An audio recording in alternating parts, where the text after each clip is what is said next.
প্রয়োজনে শয়তানের সাথে জোট করবে, এরপরও ইসলামিক দলের সাথে জোট করতে রাজি না। যখন ইসলামিক দলের লোকেরা রাজনৈতিক ক্ষমতা উদ্দেশ্যে সুন্দর চিন্তা মাথায় নিয়ে যখন পাশাপাশি চেয়ারে বসে, তখন বলে শুয়োরের সাথে শুয়োর বসছে। আর যখন নিজেরা পাশাপাশি বসে তখন বলে কৌশলের কারণে বসা হয়েছে। আমার তো মনে হয় আব্দুল্লাহ ইবনে উবাই এত বেশি পরিমাণে মুনাফিকি করতে পারে নাই, বর্তমান আমার দেশের কিছু রাজনৈতিক ওলামায়ে কেরাম এভাবে মুনাফিকি করছে। আল্লাহ তাআলা এদের সকলকে দ্রুত হেদায়েত দান করুন, সকলে বলি আমিন। ওলামায়ে কেরাম যারা রাজনীতি করছেন, রাজনৈতিক ময়দানে কোনোদিন মুনাফিকি করবেন না, প্রয়োজনে জীবন চলে যাবে, এরপরও সত্যের উপর অটল থাকবেন। এক মুখে এত হাজার তারের কথা কিভাবে বলেন আপনারা? এই পৃথিবীতে 1,24,000 নবী, সকলেই নেতা ছিল, কিন্তু সবচেয়ে শ্রেষ্ঠ নেতা ছিল আমার বিশ্বনবী মুহাম্মদুর রাসূলুল্লাহ সাল্লাল্লাহু আলাইহি ওয়াসাল্লাম। আল্লাহ তাআলা সেই নবীকে ডাক দিচ্ছেন ইয়াসিন। ইয়া হচ্ছে হরফে নেদা, সিন শব্দের ব্যাখ্যায় তাফসিরে ইবনে কাসির কাবিরের মধ্যে এসেছে, তাফসিরে কাবিরের মধ্যে এসেছে সিন শব্দের 5টি ব্যাখ্যা। 1 নম্বরে হচ্ছে সিন শব্দের ব্যাখ্যা হচ্ছে সাইয়্যিদুল আলামিন, 2 নম্বর হচ্ছে সাইয়্যিদুল বাশার, 3 নম্বরে সাইয়্যিদুল মুরসালিন, 4 নম্বরে সাইয়্যিদুল আম্বিয়া, 5 নম্বরে সাইয়্যিদুল কাউনাইন। বিশ্বনবী 5টা জিনিসের নেতা। 1 নম্বর হচ্ছে সাইয়্যিদুল আলামিন, বিশ্বনবী হচ্ছেন সমস্ত জগতের জন্য নেতা। সুবহানাল্লাহ, কেমন নেতা তিনি, জগৎ কেমন জিনিস, জগৎ কি জিনিস? জগৎ আপনি আমি দেখতে পাই, বাংলাদেশ নামক একটা দেশ, এই দেশটা একটা পৃথিবীর 160টি দেশের মধ্যে একটি দেশ। আবার এই দেশের মতো আরো 160টির উপরে দেশ রয়েছে।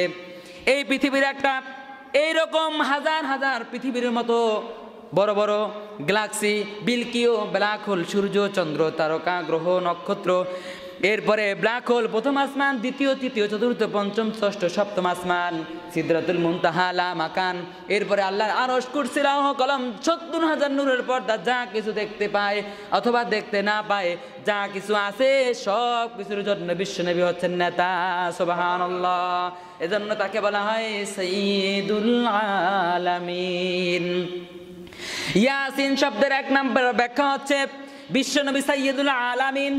2 নম্বর ব্যাখ্যা হচ্ছে সাইয়্যিদুল বাশার। যত মানুষ এই পৃথিবীতে আছে সমস্ত মানুষের জন্য বিশ্বনবী হচ্ছেন নেতা। আপনি মনে করতে পারেন আমি মুসলমান তাই আমার নবী নেতা, না, মুসলমান, হিন্দু, খ্রিস্টান, বৌদ্ধ, সাদা কালো, উঁচা লম্বা, দেশি বিদেশি, ছোট বড়, পুরুষ মহিলা, যত ধরনের মানুষ এই পৃথিবীতে রয়েছে, শিশু থেকে বৃদ্ধ পর্যন্ত সমস্ত মানুষের জন্য হচ্ছেন বিশ্বনবী নেতা। সুবহানাল্লাহ, আপনি তাকে নেতা মানেন আর না মানেন, তিনি নেতা।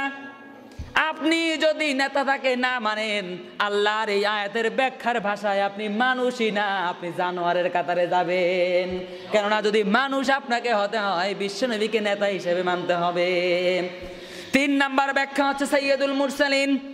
এই পৃথিবীতে 300-র উপরে রাসূল এসেছেন, সমস্ত রাসূলের বিশ্বনবী নেতা।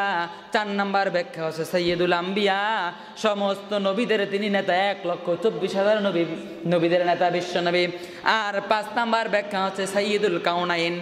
সাইয়্যিদুল কাউনাইন, কাউনাইন এর ব্যাখ্যায় তাফসীরকারগণ লিখেছেন মৃত্যু একটা কাউন, কবর, হাসর, মিজান, ফুলসিরাত, এই 5টা ঘাটি, 5টা ঘাটির জন্য বিশ্বনবী হচ্ছেন নেতা। জোরে বলুন সুবহানাল্লাহ। কবরের মধ্যে মৃত্যু হওয়ার সময় বিশ্বনবী নেতাগিরি করবেন। আপনি কবরে গেলে বিশ্বনবী নেতা, আপনি হাসরে গেলে সেখানে নেতা, মিজানের পাল্লায় যেখানে আপনার আমলনামা ওজন করা হবে সেখানে বিশ্বনবী নেতা, ফুলসিরাত পার হওয়ার সময় বিশ্বনবী নেতা, হাউজে কাউসারের পানি পান করানোর সময় বিশ্বনবী নেতা। সুবহানাল্লাহ, বিশ্বনবী সাল্লাল্লাহু আলাইহি সাল্লাম নেতা। এই নেতা শুধুমাত্র আপনার ব্যক্তিগত নেতা মানলেই হবে না, সমস্ত ক্ষেত্রে বিশ্বনবীকে নেতা মানতে হবে। 1 নম্বরে হচ্ছে বিশ্বনবীকে আপনার রাজনৈতিক নেতা মানতে হবে। আপনি বলবেন হুজুর রাজনীতি তো করবো, কিন্তু বিশ্বনবী তো জীবিত নাই, কার সাথে রাজনীতি করব?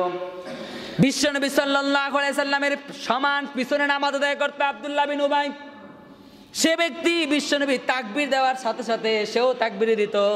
বিশ্বনবীর তাকবীরে উলার সাথে তার 5 ওয়াক্ত নামাজ হতো।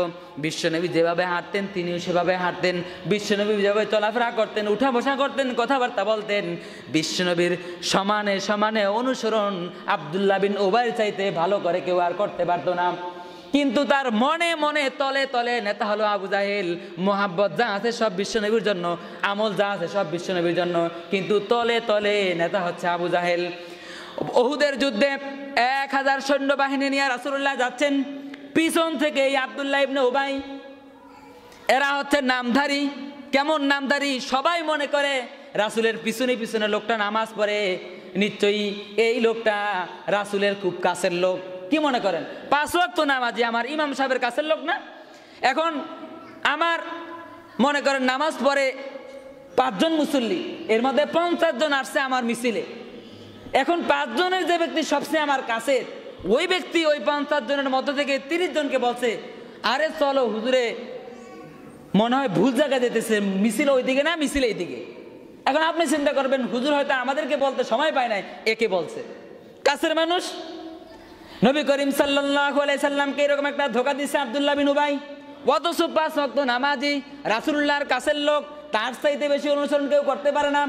জিহাদের ময়দানে রাসূলুল্লাহ 1000 লোক নিয়ে যাচ্ছেন, পিছন থেকে 300 লোক ভাগায় নিয়ে যাচ্ছে, অথচ মুসলমানদের সংখ্যা এমনিতেই কম, কাফেরের সংখ্যা 3000, মুসলমান মাত্র 1000। আরও আব্দুল্লাহ বিন উবাই মানুষকে প্রোটেকশন দিয়া বিভিন্ন ধরনের মুনাফিকি করে 300 লোক ভাগায়া পিছন থেকে অন্যদিকে নিয়ে গেছে। রাসূলুল্লাহ ওই দিন বাচ্চা শিশুর মতো বুফরে বুফরে কেঁদেছিলেন। সব সাহাবীরা খুব তার উপরে সেদিন অসন্তুষ্ট হয়েছিল। রাসূলুল্লাহ অত্যন্ত মনে কষ্ট পেলেন, বাচ্চার মতো রাসূলুল্লাহ কেঁদে দিলেন যে কিভাবে পারলো, এমনিতেই মুসলমানের সংখ্যা কম, আর কথা আমার কাছের মানুষ কিভাবে আমার এরকম একটা বড় ক্ষতি করতে পারলো। এই আব্দুল্লাহ ইবনে উবাই মারা যাবে। রাসূলুল্লাহ মসজিদে নববীর মধ্যে 23 জন সাহাবী নিয়ে বসে আছেন। আব্দুল্লাহ বিন উবাইর ছেলে আব্দুল্লাহ, সে মারা গেছে বাসায়।